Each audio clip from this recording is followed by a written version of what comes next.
제가 간혹 인간이 가진 편견이나 선입견에 대해서 설명할 때 이 확증 편향이라는 용어를 가지고 설명할 때가 있지 않습니까?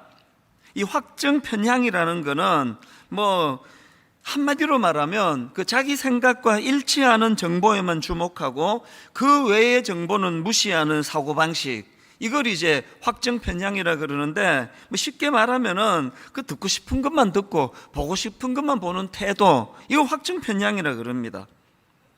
사람들이 왜 이런 태도를 취하는가?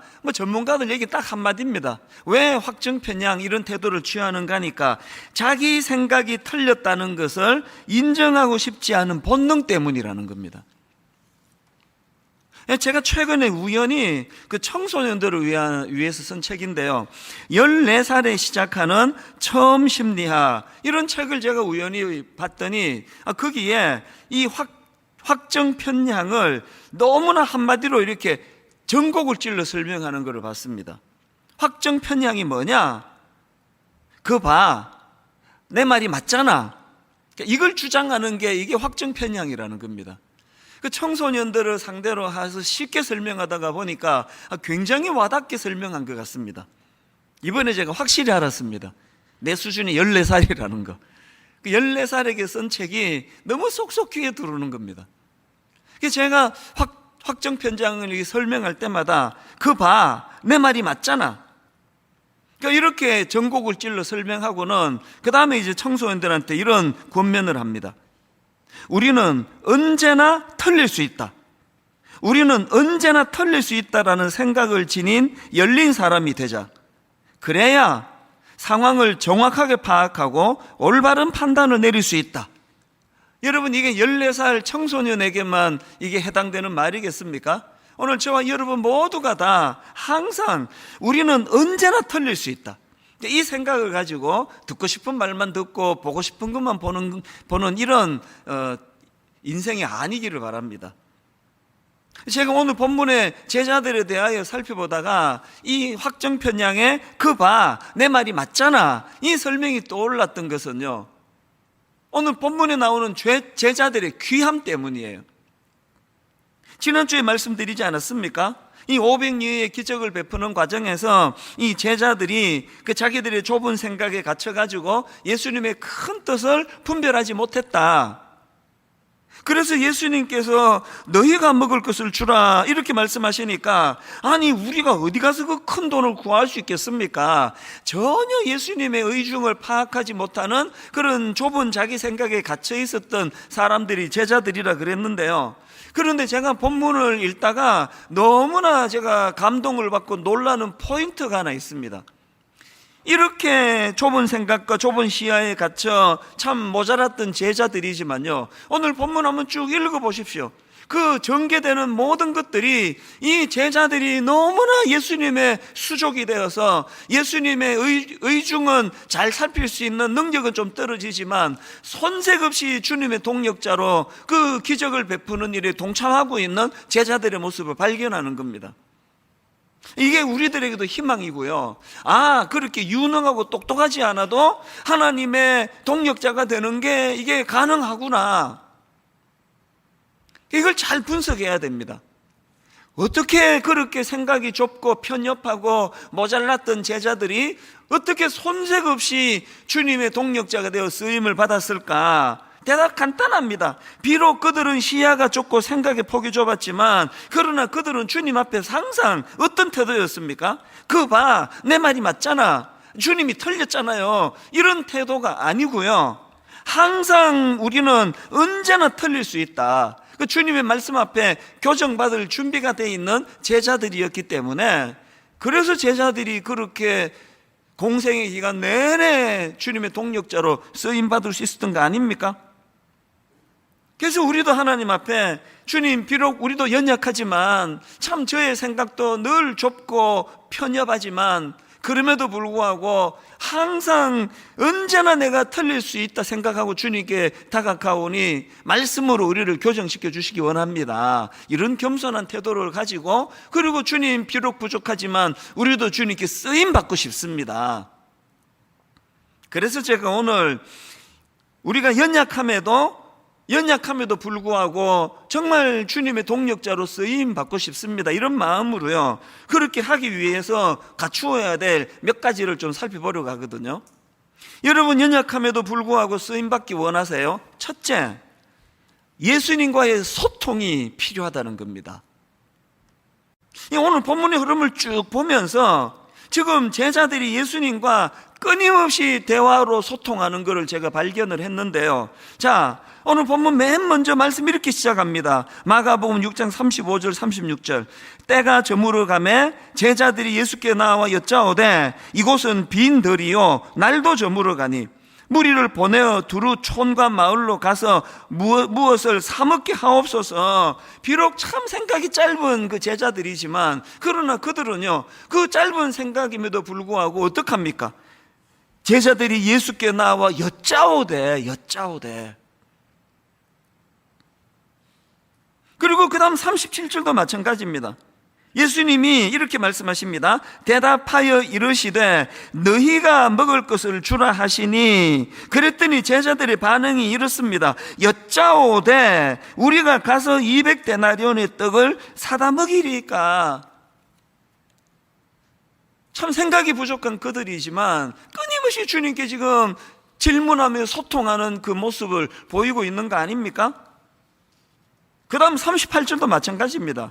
주님께서 이르시되 너희에게 떡 몇 개나 있는지 가서 보라 하시니, 그랬더니 제자들이 알아보고 이르되, 또 주님께 보고하며 소통하는 모습을 보이고 있거든요. 여기서 우리가 배워야 되는 중요한 포인트가 있습니다. 어차피 여러분, 오병이어의 기적은요 제자들의 똑똑함으로 만들어지는 거 아닙니다. 어차피 오병이어의 기적은 제자가 뭐 똑똑하든지 안 똑똑하든지 그게 주 원인이 아니고, 오병이어의 기적의 모체는, 원천은 예수 그리스도세요. 예수 그리스도의 능력이시란 말이에요. 그러니까 내가 얼마나 많이 갖추었느냐가 중요한 게 아니라 이 기적의 원천이 내가 아니라 주님이시라는 사실을 인정하고 계속 그분과 소통해야 되는 겁니다. 여짜오되.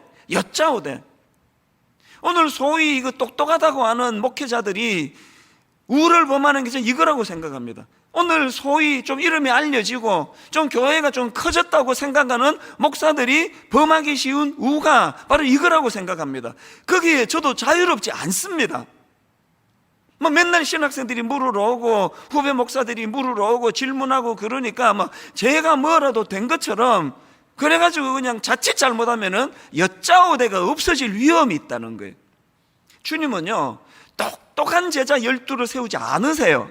이런 위험이 있기 때문에 항상 주님의 지도가 없으면은 그냥 제대로 일할 수 없는 연약한 그들이지만, 제자들은 주님 앞에는 여짜오대의 삶이에요. 그 똑똑한 사람 잘못 써놓으면요 맨날 이거 증명하는 거예요. 그거 봐, 내가 맞잖아. 주님이 틀렸잖아요. 지금 제자들에게는 그런 태도가 없다는 겁니다. 이 예수님의 소통 아닙니까? 이런 소통을 참 잘한 인물이 구약의 모세입니다. 지도자로서.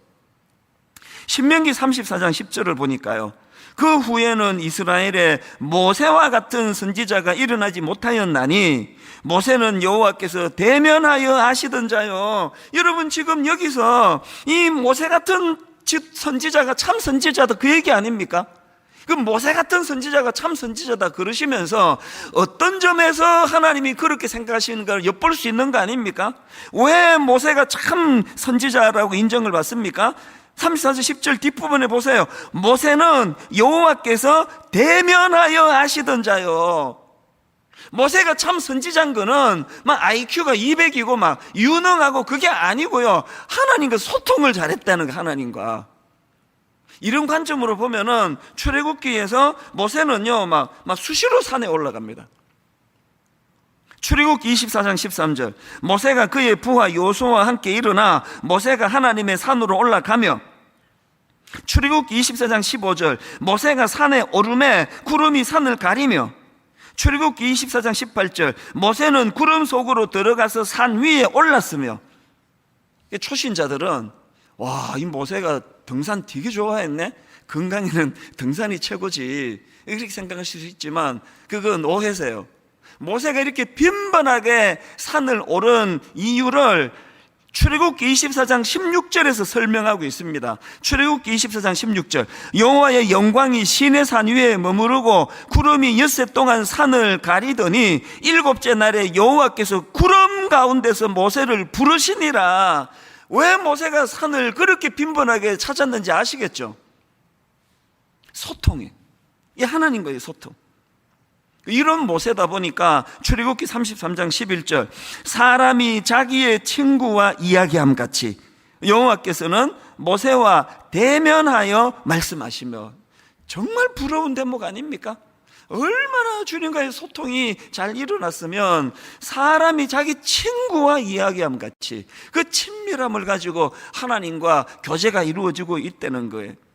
이런 모세의 모습이 왜 중요한가 하면은요, 그 결과를 보십시오. 출애굽기 34장 29절 세 번역으로 읽어드릴게요. 모세가 두 증거판을 손에 들고 시내산에서 내려왔다. 그가 산에서 내려올 때에 그의 얼굴에서는 빛이 났다. 왜 얼굴에 빛이 났느냐? 주님과 함께 말씀을 나누었으므로 그의 얼굴에서는 빛이 났다. 주님과 함께 말씀을 나누었으므로 얼굴에서 그렇게 빛이 났으나 중요한 거, 모세 자신은 전혀 알지 못하였다. 오늘 우리 인간의 교만이 뭡니까? 나 얼굴이 핀다지 지금. 내 얼굴에 좀 광채가 나지 않아? 진짜 영성은요, 그 사실을 자기가 모르는 영성입니다. 제가 수많은 목사님들을 만나는 사람 아닙니까? 큰 교회 목사님, 작은 교회 목사님 두루두루 만나면서 내가 내린 결론은요, 얼굴에 광채가 나, 영적으로 말해요. 얼굴에 광채가 나는 사람은 큰 교회 목사님 중에도 있지만 내 경험상 대부분이 작은 교회 목사님들이에요.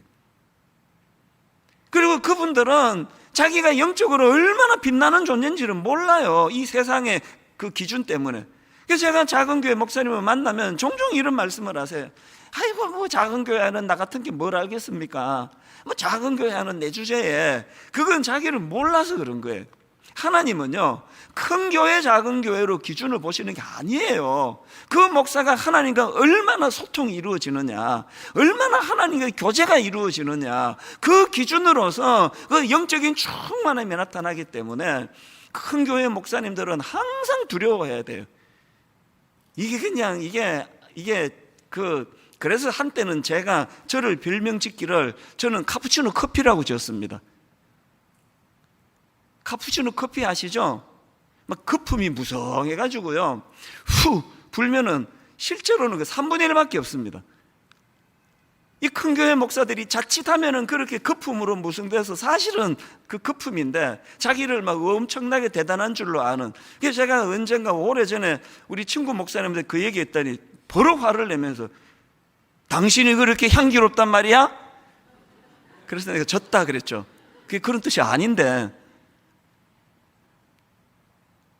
여러분, 큰 교회 작은 교회, 큰 사업체 작은 사업체, 지혜로운 사람 덜 지혜로운 사람, 그 기준이 아니고요, 하나님 앞에서 인간의 기준은 딱 하나예요. 얼마나 주님과 소통이 일어나는가, 얼마나 그분과 대면이 이루어지는가. 우리는요, 산까지 안 찾아가도 돼요. 직장에서 힘드세요? 눈 감고 주님을 의지하면 거기가 산이에요. 모세가 찾았던. 몇 번 말씀드렸지만 개척 초기에 저의 부족함 때문에 너무 목마름이 많았을 때 아무도 없는 불 꺼진 이 본당에 앉아서 참 눈물을 흘리며 하나님께 은혜를 구했을 때, 그게 바로 아까 모세가 찾았던 그 산이란 말이에요. 산. 여러분, 부탁드립니다. 직장에서, 가정에서, 삶의 현장에서 참 무거운 여러 가지 일들 때문에 힘드시다면 모세가 찾았던 그 놀라운 하나님과의 대면하는 장소를 주님이 만들어 주시는 거 기억하시기를 바라요. 그리고 잠깐 눈을 감으면 이 세상으로부터 격리가 돼요. 제 경험상 해보니까 그렇더라고요. 잠깐 눈을 감고 그분을 묵상하는, 그래서 주님과 참 대면하며 교제하는 일, 그분과 소통하는 일. 그래서 참 모세가 하나님 앞에 받았던 평가처럼요, 사람이 자기의 친구와 이야기함 같이 그렇게 하나님과 소통이 이루어지는 그런 성도님들 되시기를 바랍니다. 이게 첫 번째 조건입니다. 그런가 하면 쓰임받기 위한, 부족함에도 쓰임받기 위한 두 번째 조건이 뭐냐? 절대 순종이에요. 내 생각도 이렇고 또 주님이 시키시는 것도 또 그것도 뭐 이해가 되는 건 그건 그냥 순종이고요. 내 생각엔 이게 아닌 것 같은데 이렇게 시키시면 안 되는 것 같은데 순종하는 게 그게 절대 순종입니다. 오늘 본문의 제자들의 귀함이 바로 그 모습이거든요. 본문 39절에 보니까 제자들에게 명하사 그 모든 사람으로 때를 지어 푸른 잔디 위에 앉게 하시니, 그랬더니 40절 제자들이 그 말씀에 순종해서 때로 100명씩 또는 50명씩 앉은지라. 이게 왜 대단한 건지 아십니까? 한번 상상을 해보세요. 그 많은 군중들에게 자 이제 50명씩 100명씩 자 이제 군을 이루어서 앉아보세요 이러면은 그게 지금 무슨 메시지예요? 먹을 거 주겠다는 이야기 아닙니까? 먹을 거 줄 수 없으면 다 이제 집으로 가세요 그러는데 앉으라는 거예요. 근데 그 명령을 받은 제자들은 다 알거든요. 먹을 게 없다는 걸. 지금 예수님 손에 물고기 2마리, 보리떡 5개밖에 없대. 어린애 도시락, 그 물고기도 뭐 멸치 같은 조그마한 고기였겠죠. 아무 준비가 안 됐는데 막 군중들에게 이 기대심을 불러 이렇게 해가지고 이제 뭐 먹을 거 주나 보다 하고 뭉수 앉았는데 이 나중에 끝까지 안 주면은 욕 엄청 얻어먹을 텐데, 또 군중 심리는 또 굉장히 파괴적이잖아요. 이거 뭐 두들겨 맞을지도 모르는데. 제가 왜 절대 순종이 주님의 동력자로 쓰임받는 기준이라고 했는지 아시겠죠? 순종한 거예요. 오병이어가 그래서 가능했던 거 아닙니까? 제자들이 이 군중을 다 흩어버리면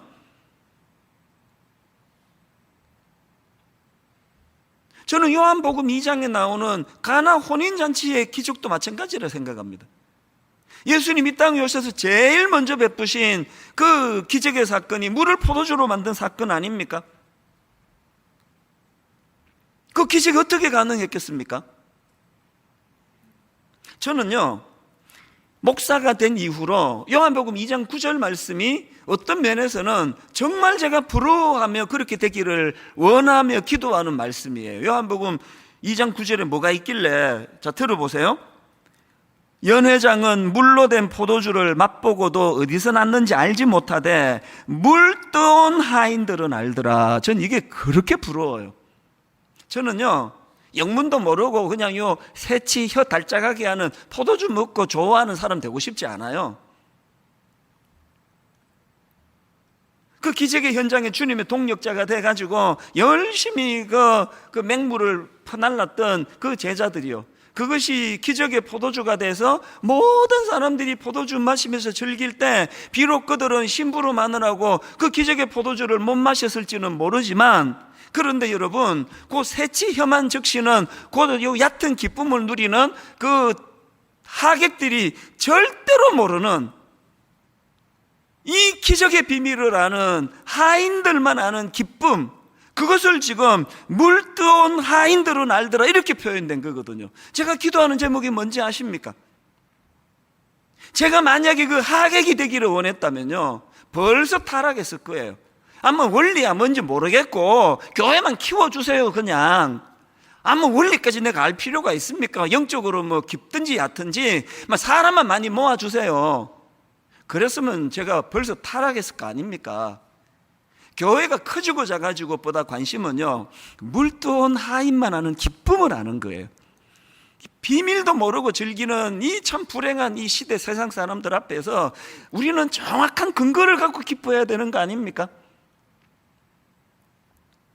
그런데 여러분, 그 하객들이 평생에 잊혀지지 않는 물떠온 하인만 아는 그 감격을 누릴 수 있게 된 그 비결도 오늘 본문의 제자들의 순종하고 똑같습니다.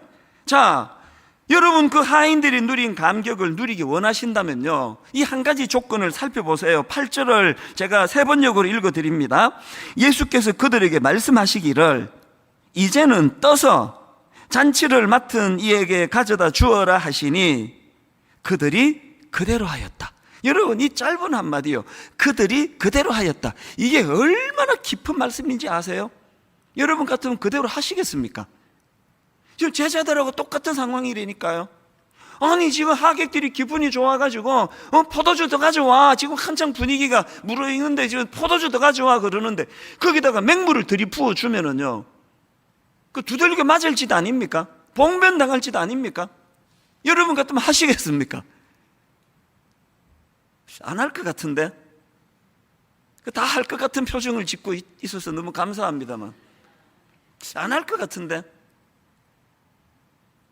여러분 평생에 잊혀지지 않는 그 추억의 날을 그 하객들이 꿈도 못 꾸는 물뜨온 하인만 알더라는 기쁨을 누리게 된 비결을 여러분도 맛보고 싶으시다면요, 절대 순종이에요.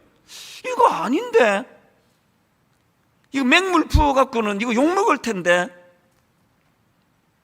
저는 우리 부교역자들에게 종종 얘기해요. 당신 생각이 너무 많다. 내가 보니까 생각 너무 복잡하다.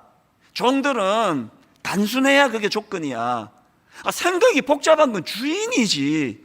주인이 복잡한 거지. 종이 뭐가 복잡해요? 서라 그러면 서고, 가라 그러면 가고, 앉아라 그러면 앉고, 그게 종인데 우리 목사들이 생각이 너무 복잡하면 안 돼요.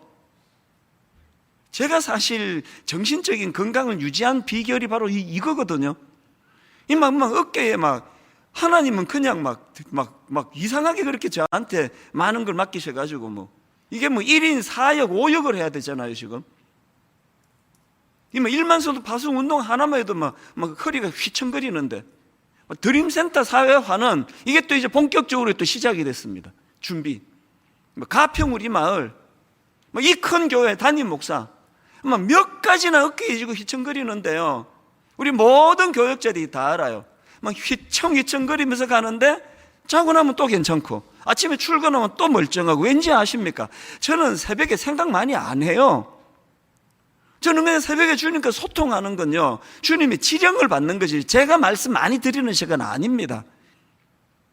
옛날에 우리 어릴 때 그 간첩들 난수표 그런 얘기 많이 들었거든요. 그 밤 12시 넘어가지고 요 단파 라디오 이렇게 맞추면요, 북한 말시로 37, 54, 26, 127, 75, 이게 전부 자기들만의 아는 그 난수표를 가지고 그 지령을 받는 시간 아닙니까? 그래서 제가 우리 교역자들에게 물었어요. 종종 묻습니다. 오늘 아침에 당신 하나님께 지령 받았나? 오늘 아침에 당신 하나님께 지령 받았냐고.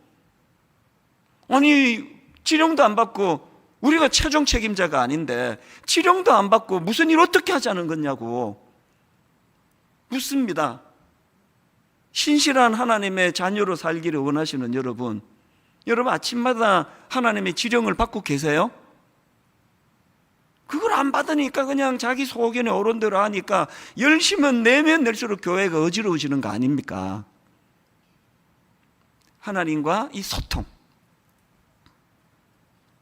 이런 면에서 여러분, 물을 포도주로 만든 그 사건에서 우리가 배워야 되는 건 그 마리아예요. 마리아가 요한복음 2장 5절에서 너무나 놀라운 권면을 합니다. 그의 어머니가 하인들에게 이르되 너희에게 무슨 말씀을 하시든지 그대로 하라 하니라.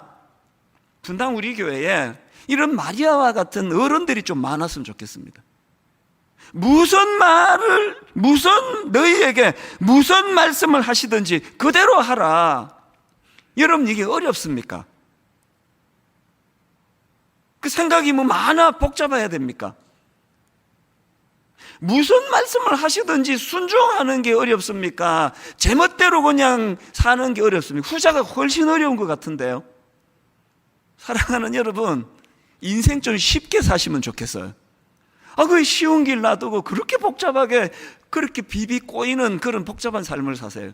그 사춘기 애들, 사랑하는 우리 아들, 딸 진짜 권면하고 싶습니다. 인생을 좀 심플하고 간단하게 살면 좋습니다. 뭐하러 그렇게 복잡하게 사세요? 너희에게 무슨 말씀을 하시든지 그대로 하라. 분당 우리 당의 장로님들 만만치 않거든요. 전부 하여튼 믿음도 좋으시고 대단해요.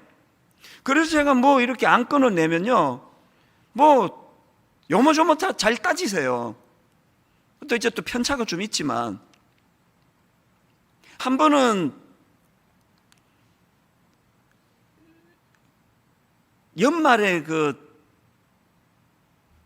12월 30일 날 드리는 송구 연신 예배를 드리고요.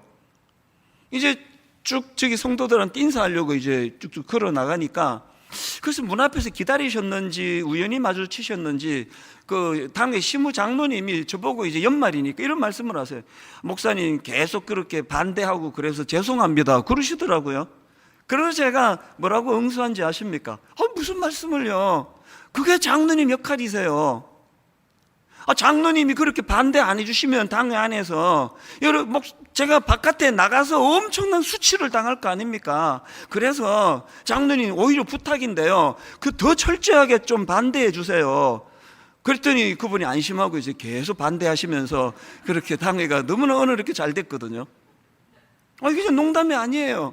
당회에서 그거를 안 걸러주면요, 제가 진짜 그 안티들 앞에서, 원수들 앞에서 말로 다 할 수 없는 수치를 당할 거예요. 그래서 여러분, 사람은요 자꾸 제동을 걸어줘야 돼요. 근데 여러분 지금 거꾸로 지금 살고 계시는 거 아닙니까? 사람한테는 눈치 본다고 바른 소리 못 하시고 맨날 하나님한테만 지금 딴지 걸고 계시는 거 아닙니까? 그래서 인생이 베베 꼬이는 거예요. 사람한테는 거침없이 반대하고 충고하고 하시고요, 하나님께는 경청하시고 순종하셔야 돼요. 이 순서가 지금 이게 거꾸로 돼 있으면 곤란합니다. 마지막 세 번째, 우리가 연약함에도 불구하고 쓰임 받으려면 선행감사. 그냥 감사는 세상 사람들 다 하고요, 믿는 우리만 할 수 있는 게 저는 선행감사라 생각합니다. 왜? 이게 출처가 예수님께로부터 온 거거든요. 자, 오늘 본문을 보세요. 41절. 예수께서 떡 5개와 물고기 2마리를 가지사 하늘을 우러러 축사하시고 떡을 떼어 제자들에게 주어 사람들에게 나누어 주게 하시고 또 물고기 2마리도 모든 사람에게 나누시매. 지금 예수님이 축사하시는데요, 이거는 지금 그 유대인들의 그 당시 식사 관습이래요. 그래서 이제 유대인들이 식사를 하기 전에 그렇게 기도를 드리는데, 제가 이걸 그 영어 NIV 성경으로 보니까 He gave thanks 이렇게 돼 있다. 그러니까 지금 예수님은 감사 기도를 드리는 거예요. 이게 그 당시 유대인들의 공통점도 있고 차이점도 있는데, 공통점은요, 모든 유대인들도 식사를 앞두고 감사 기도를 하는 게 공통점입니다. 그럼 차이점이 뭔지 아십니까? 유대인들은요, 이미 음식이 다 차려져서 먹기만 하면 되는 그때에 감사 기도를 드리고요, 예수님은요, 차리기 전에 이 많은 군중을 절대 먹일 수 있는 게 아닌 상황에서, 그래서 제가 선행감사라 그러는 겁니다. 슬로우 처치라는 책에 보면은요, 이 교회가 현대인들에게 이 하나님 나라의 풍성함을 제대로 증언할 수 있기 위하여 몇 가지 훈련을 해야 되는데, 그 중에 하나가 감사 훈련이라 그럽니다. 그 내용을 한번 들어보세요. 감사 훈련이 뭐냐? 제자들이 자신들의 결핍에 집중하고 있을 때, 제자들이 자기들의 결핍에 집중하고 있을 때 예수님은 그들이 이미 소유하고 있는 것에 집중하셨고, 그리고 예수님은 작지만 이미 가지고 있는 것에 대해 먼저 감사를 드렸다. 이해가 되세요?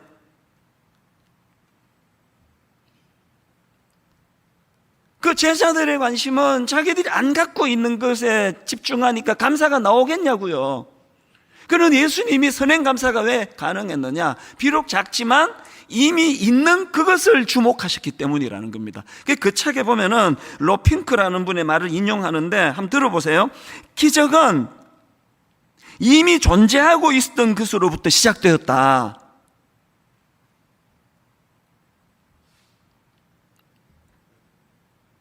제가 개척을 처음에 하고는 많이 두려웠거든요. 어른 목회도 해본 적이 없고, 또 제가 갖고 있지 않은 결핍된 많은 것들이 이게 마음에 두려움이 되더라고요.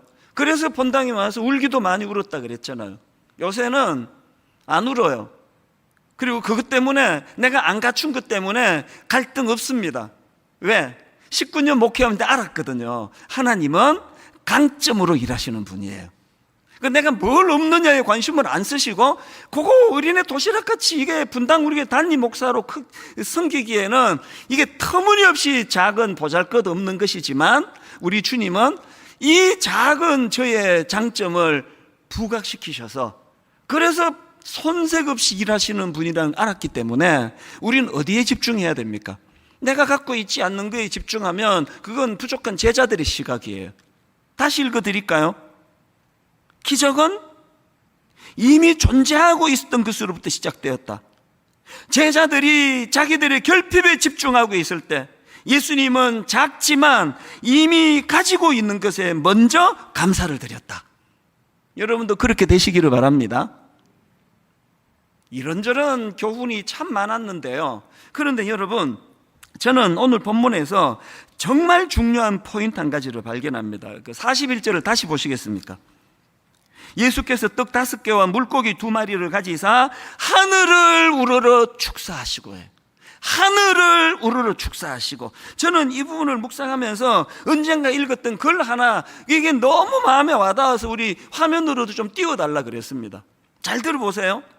감사란 조건에 대한 반응이 아니다, 하나님을 향한 반응이다. 너무너무 중요한 겁니다, 여러분. 이게 감사란 조건에 대한 반응이 아니다, 하나님을 향한 반응이다. 왜 제자들이 자기들의 결핍에만 집중하면 안 되는지 아시겠습니까? 어차피 오병이어의 기적의 능력은 자기들이 모은 떡과 고기의 분량으로 결정되는 것이 아닙니다. 왜 결핍된 그것만 바라보고 그렇게 비관하고 나는 갖춘 게 없어서 쓰임받을 수 없다고 생각하고 계시느냐고요. 감사란 조건에 대한 반응이 아니다, 하나님을 향한 반응이다. 여러분, 자주자주 하늘을 쳐다봐야 됩니다. 상징적으로 땅의 것만 보시면 안 됩니다. 자주자주 여러분 영적인 세계를 꿈꾸셔야 돼요. 눈에 보이는 분당 우리 교회 화려하고 사람 많이 모이고 갖출 거 다 갖추고 이게 우리 영혼을 가난하게 만들 무서운 도구예요. 오늘날 도시교회 치명적인 문제가 이거 아닙니까? 땅의 것만 계산하니까. 둘 중에 하나예요. 난 뭐 어린애 도시락 하나밖에 없네, 맨날 비관하고 막 한 어린애 도시락이 아니라 어른 도시락 한 100개쯤 모았다고 막 교만이 머리 꼭대기까지 올라가고, 그게 다 왜 그렇습니까? 하늘을 우러러지를 않아서 그런 거 아닙니까? 자꾸 하나님을 바라보셔야 돼요.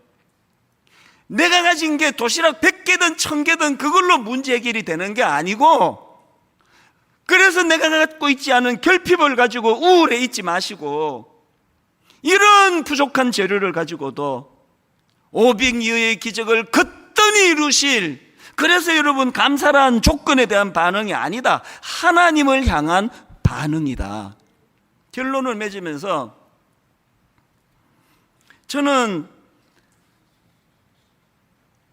오늘 설교 제목을요, 그러나 내겐 당신이 있습니다, 이렇게 정했는데요. 이 제목은 그 장영희 교수라는, 지금은 이제 돌아가셨는데요, 이 장영희 교수라는 분이 쓴 책 제목을 따온 겁니다. 그러나 내겐 당신이 있습니다. 그리고 이 책을 딱 펼치면요, 이런 글이 나와요. 그러나 내겐 당신이 있습니다. 당신의 사랑이 쓰러지는 나를 일으킵니다. 나를 사랑하는 이가 이 세상에 존재한다는 것, 그것이 내 삶의 가장 커다란 힘입니다. 딱 넉 줄짜리, 딱 책을 펴면 몇 페이지 지나고 나면 그 빈 여백에다가 이 짧은 문장을 써놓았는데, 지난 여름 조금만 과장하자면요, 이 문장이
주님을 묵상하는 재료가 되고 도구가 되고 이것이 저의 침체를 회복시켜 줬어요. 왜? 제가 이렇게 읽었거든요. 그러나 내겐 주님이 있습니다. 주님의 사랑이 쓰러지는 나를 일으킵니다. 나를 사랑하는 이가 이 세상에 존재한다는 것, 그것이 내 삶의 가장 크다란 힘입니다. 그래서 오늘 설교 제목이 그러나 내겐 당신이 있습니다예요. 비록 우리 인생이 결핍된 그 투성이라 할지라도요, 35절에 보니까 때는 저물어 가고 제자들이 예수께 나와 여짜오되 이곳은 빈들이요 날도 저물어 가니, 마태복음 14장 17절에 보니 제자들이 이르되 여기 우리에게 있는 것은 떡 5개와 물고기 2마리뿐이니이다. 이렇게 자기의 결핍을 호소할 수밖에 없고, 빈들에서 있는데 엎친 데 덮친 격으로 니엇니엇 해가 기울어가는, 날도 저물어가는 그런 상황이라 할지라도, 여러분, 저는 이번 여름 내내 마가복음 6장 41절 42절이요, 예수께서 떡 5개와 물고기 2마리를 가지사 하늘을 우러러 축사하시고 떡을 떼어 제자들에게 주어 사람들에게 나누어 주게 하시고 또 물고기 2마리도 모든 사람에게 나누심에 결론 다 배불리 먹고 너무너무 가슴이 뜨거웠어요. 마음은 힘든데, 내 힘으로는 이거를 헤쳐나갈 수 없을 것 같은데, 분당교회 담임 목사로서 역할을 다 못할 것 같은데, 주님이 계속 내 마음에 되뇌이게 하셨던 2마디, 너희들이 먹을 것을 주라. 다 배불리 먹고, 너희들이 먹을 것을 주라. 다 배불리 먹고. 다시 말씀드립니다. 감사란 조건에 대한 반응이 아니라 하나님을 향한 반응이다. 빈들이고 해는 뉘엿뉘엿 기울어. 지금 제 나이가 거기에 해당된다고 생각하거든요. 인생도 이제 힘이 빠져나가고 의욕도 점점 사라져갈 수밖에 없는, 해가 뉘엿뉘엿 기우는, 그리고 주님 앞에 고백할 수밖에 없는 것은, 우리에게 있는 것은 떡 5개와 물고기 뿐이니이다. 그래서 여러분, 나이가 들수록 축복인 거예요. 그래서 여러분, 젊을 때 거품 다 걷어내고 빈들에서 해가 뉘엿뉘엿 기울어가는 그 자리에 서서 오늘 설교 제목 그대로 고백을 드릴 수가 있는 겁니다. 그러나 내겐 당신이 있습니다. 아무것도 없는 빈들이지만 그러나 내겐 당신이 있습니다. 다 갖추고 그러나 내겐 당신이 없습니다. 가장 비극적인 고백 아니겠습니까? 여러분, 오늘 이 말씀을 기억하시면서 이곳은 빈들이요 날도 저물어 가니, 그리고 여기 우리에게 있는 것은 떡 5개와 물고기 2마리 뿐이니, 우리가 할 수 있는 거 주님과 소통하는 거예요. 주님께 나아가는 겁니다.